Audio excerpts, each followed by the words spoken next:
গরম গরম মচমচে পেঁয়াজের সাথে ইনস্ট্যান্ট এই চিলি সসটি আপনিও তৈরি করে ফেলতে পারেন মাত্র 10 মিনিটে। প্যানে দিয়ে দিলাম এই কাপেরই 2 কাপ পানি, আর দিব এখানে চিলি ফ্লেক্স 1 চা চামচ ভরে ভরে, আর দিয়ে দেব সামান্য একদম মিহি করে আদা কুচি, আর দিয়ে দেব 1 চামচ মতো একদম মিহি করে রসুন কুচি।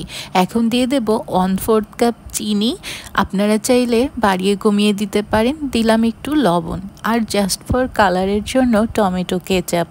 এখন এখানে 1 চামচ দিয়ে দেব ভিনেগার।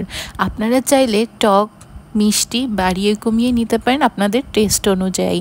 এখন এইখানে 2 চা চামচ কর্নফ্লাওয়ারের সাথে 2 চামচ পানি দিয়ে সুন্দর করে মিক্সড করে নিতে হবে। এখন এই মিক্সড করাটা ওই সসের ভেতরে কিন্তু মিক্সড করে নিতে হবে, খুব ভালো করে 2 মিনিট মতো জাল করে নিতে হবে।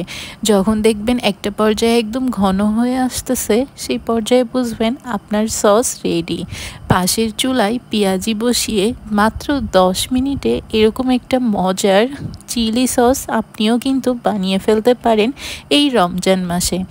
তো আমি তো মচমচে পেঁয়াজির সাথে এটা খেলাম, খুবই মজা লাগতেছিল। এটা কিন্তু এরকমই হয়, আপনারা চাইলে বানিয়ে নিতে পারেন। তো আজকে খেতে খেতে চলে যাচ্ছি। আল্লাহ হাফেজ।